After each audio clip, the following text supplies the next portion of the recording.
अब ये जो भारत की इसमें इकोनॉमी की हम बात करें तो हम लोग फास्टेस्ट ग्रोइंग है। आप ये कह सकते हैं बहुत तेज़ी से लोग गिर रहे हैं तो हमारी चल रही है। लेकिन कई सारे हेडविंड्स लगते हैं, जैसे एक दौर फ्री मनी वाला जिसमें बहुत पैसा दुनिया में डाला गया, स्टार्टअप्स को बेहिसाब पैसा मिला, उन्होंने तरक्की भी की, लेकिन अब उस पर थोड़ी थोड़ी रोक लग रही है। तो अगर हम इंडिया में इसको अप्लाई करें तो क्या हमारे लिए आगे इन्फ्लेशन का, हाई इंटरेस्ट रेट रिजीम का या हमारी करेंसी का ये हेडविंड बनेगा या हम इसको सेल थ्रू कर ले जाएंगे? सी नीरज, जो अगेन मैंने 1980s का एग्जांपल दिया कि ऑयल कैन गो 110 120 होगा एंड हमने करेंसी भी घटने दी अपनी, तो वो एक बार शॉक आएगा। पर जैसे पिछले साल भी गवर्नमेंट ने मैनेज किया, आपके फ्यूल पंप पे प्राइस नहीं बढ़े because the loss was absorbed by oil marketing companies and government. तो टिल अ सर्टेन रेंज हम अपनी इन्फ्लेशन को through this mechanism we are able to control. But definitely अगर दुनिया में रिसेशन होगा, इंटरेस्ट रेट बढ़ते जाएंगे, करेंसी वॉर जैसे चल रहा है, तो इट्स नॉट कि हम दुनिया में एकदम अलग हैं। एक्सपोर्ट पे असर पड़ेगा। जो कैपिटल एक्सपेंडिचर किसको करना है फैक्ट्री लगाने में, वो भी शायद एक बार सोचे कि मैं लगाऊं या ना लगाऊं। So it comes back to जो कंपनियां और मैनेजमेंट एजाइल होंगे वो जीतेंगे, ना कि ये ट्रेंड चल रहा है और सब लोग इस ट्रेंड में अपनी चलती गंगा में हाथ धो लो। So again I am saying 30 साल तक मार्केट का दौर था one direction. If you bought bonds, 30 साल तेजी थी बॉन्ड मार्केट में, 30 साल इक्विटी मार्केट में तेजी थी कि one direction price earning multiple बढ़ते जाएंगे क्योंकि इंटरेस्ट रेट घटते जा रहे हैं। ये फ्री मनी मिल रहा है, अगर आपकी कंपनी बंद भी होनी चाहिए, 5000 करोड़ लॉस कर रहे हो तो भी कोई आपको फंडिंग कर रहा है। ये सब नॉनसेंस खत्म होने के एकदम नज़र आ रहा है। And it comes back to good old economics कि आप अपने धंधे को ढंग से चलाइए, आपके कंज्यूमर को आपका प्रोडक्ट चाहिए तो वो बिकेगा ही और असली भाव पे बिकेगा। ये नहीं कि कोई आके उसको ज़ीरो फंडिंग में या लॉस करके आपको बेच के चले जाएगा। तो ये दुनिया बदलेगी।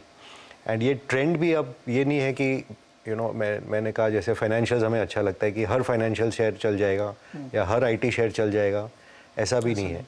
जैसे again I give you example in IT या मैन्युफैक्चरिंग कि आज दुनिया में अगर मुझे वॉल्यूम में काम कराना है तो ऐसा तो नहीं है कि मुझे जाके फिलीपीन में 2 लाख लोग मिल जाएंगे। ऐसा यूएस में भी हो गया है या यूरोप में हो गया कि अब वो कह रहे हैं हमें वर्क फ्रॉम होम करना है, हम ऑफिस ही नहीं आएंगे, या जो ग्रेट रेजिग्नेशन का दौर चला है। तो जब आदमी नहीं है आपके पास तो आप यहाँ आओगे। मैन्युफैक्चरिंग की और भी अगर मैं देखूँ कि आज चाइना में और यूरोप में chemical industry virtually shut down है, तो वो इंडस्ट्री जाएगी कहाँ जब उनको स्केल पे बनाना है। आज $4 बिलियन मुश्किल से प्रॉफिट है पूरे केमिकल सेक्टर का, बट जो स्कोप है ये सेक्टर का कि 10 गुना भी बना दें तो भी दुनिया को सर्विस नहीं कर पाए। तो अब कौन इसका एडवांटेज ले पाएगा, कौन मार्केट शेयर गेन करेगा? आईटी में अगर मैं सोचूं, can Infosys win business away from Cognizant and from IBM? Likely. तो सेक्टर में नॉट डू वेल कि 5% ग्रोथ है, बट अ कंपनी में भी doing very well. Same thing में अप्लाई इन केमिकल्स कि एक्सपोर्ट मार्केट डाउन है बट यहाँ पे कोई है जिसे बहुत बड़ा B2B कन्वर्जन मिला है कि ये 3 प्रोडक्ट आपको ही बनाने हैं हमारे लिए, दुनिया भर के लिए। That company can be a breakout.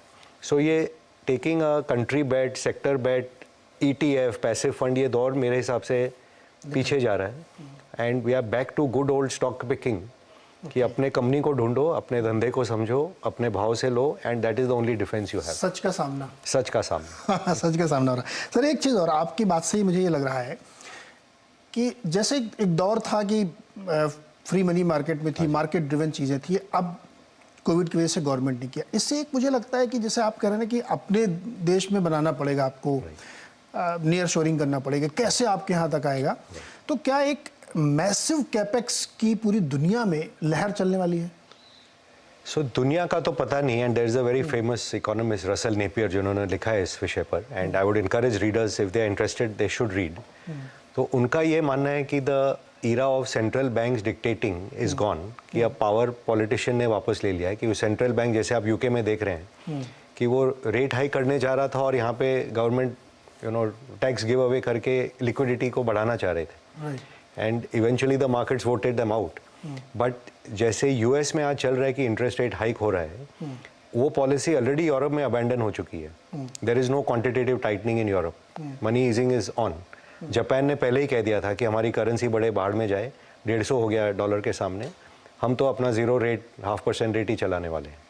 UK has abandoned it. तो खाली यूएस में रेट हाइक चल रहे हैं, बट वो भी देखना है कि कब तक ये जो पेन है वहाँ की political elite will bear it, क्योंकि ये 1980s का रोनाल्ड रेगन का इरा नहीं है कि उसने पॉल वॉलकर को दे दिया खुला हाथ कि आप 18% भी कर दो इंटरेस्ट रेट, एक बार इन्फ्लेशन खत्म करो।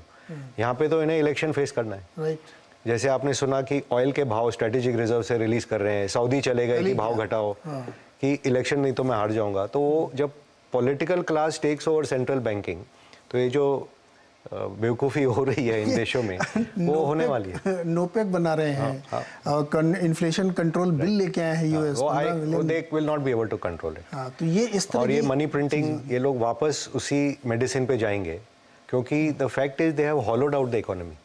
प्रोडक्टिव कैपेसिटी है नहीं, and for generations people have not done engineering, manufacturing, किसी को करना नहीं था वो। सो ये कोई ओवरनाइट सॉल्व नहीं हो जाएगा।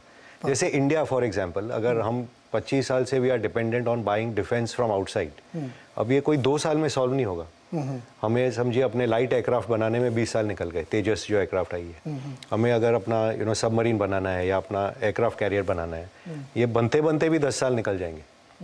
So everyone is realizing कि I will not have capacity in the next 5 years, 8 years, 10 years. तो उसी में जो आप केपेक्स बूम का कह रहे हैं, जिसके पास बुद्धि है, फार साइटेडनेस है एंड एजिलिटी है, वो कर पाएगा। जैसे इंडिया में एक एग्जांपल है, भारत फौज very quickly has moved and he is doing that work. So you will get more and more examples like that. Sir, dollar मजबूत हो रहा है कि रुपया गिर रहा है?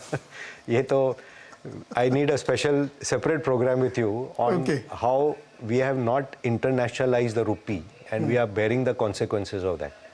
कि आज आप तीसरे नंबर के देश बनने वाले हैं अगले 10 सालों में, और आपका ट्रेड दूसरे के करेंसी में सेटल होता है, या आपके पास क्या बोलते हैं swap lines are not there with US, with Europe, with Japan in size.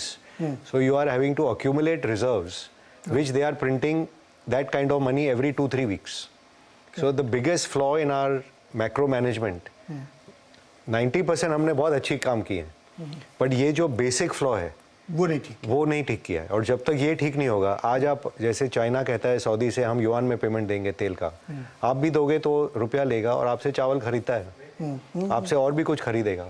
मैं क्यों उसको डॉलर में, फिर डॉलर गिरता है तो यहाँ पे करेंसी क्राइसिस होगा, पीपल विल विद्रॉ, ये क्या चल रहा है? डॉलर की जो हेजेमनी, तो ये this has to break, this there is no question. ये सर एक टीजर था और हम आपके साथ इस पे फुल आवाज अड्डा करेंगे जिसमें हम लोग ये डिस्कस करेंगे, क्योंकि ये बहुत बड़ा इशू है और इसको ये देश का मुद्दा है। ये ऐसे मानिए पुराने थियरी से आई गिव द एग्जांपल कि हम अभी भी टेस्ट क्रिकेट खेल रहे हैं और दुनिया T20 पे चल रही है, और ये टेस्ट क्रिकेट स्टाइल की यूएस माई बाप है और वही करेंसी कोई कंट्रोल करेगा, स्विफ्ट भी वही कंट्रोल करेगा। That has got exposed in what happened with Russia now. So many countries are now thinking कि ये तो कैसे चलेगा। कल यूएस अगर हिंदुस्तान से नाराज हो जाए, जैसे उनके एम्बेसडर पहुंच गए पीओके में और स्टेटमेंट दे रहे हैं वहाँ, कल हमसे अगर कुछ हो गया, आप क्या कर लोगे? We can't be so vulnerable. Like पिछले टाइम जब इन्होंने ईरान पे सैंक्शन लगाया, इंडिया कंप्लाइड एंड सारा फायदा चाइना ले गया। इस टाइम एटलीस्ट हम खड़े हुए कि नहीं, हमको तो रशिया का तेल चाहिए, हम नहीं कंप्लाई करेंगे, और उसका फायदा हो रहा है आपको। सो ये जो you have to be looking at your interest because everybody is looking at their interest. अपना इंटरेस्ट देखिए और अपने उस पुराने माइंडसेट को छोड़िए। अब आप इतना डर के नहीं कर सकते हैं। तो ये हमने प्रॉमिस किया कि हम लोग मनीष सर के साथ एक बड़ा स्पेस शो करेंगे और समझेंगे इस इशू को। एक छोटा सा मैं ब्रेक लूंगा, ब्रेक से तुरंत लौट के हम सेक्टर स्पेसिफिक डिस्कस करेंगे कि इंडिया के कौन से सेक्टर्स हैं, कौन सी थीम्स हैं जहाँ पे इन्वेस्टमेंट की अच्छी गुंजाइश बनती है। बहुत सारी जो बातें भी हमने की उसी संदर्भ में।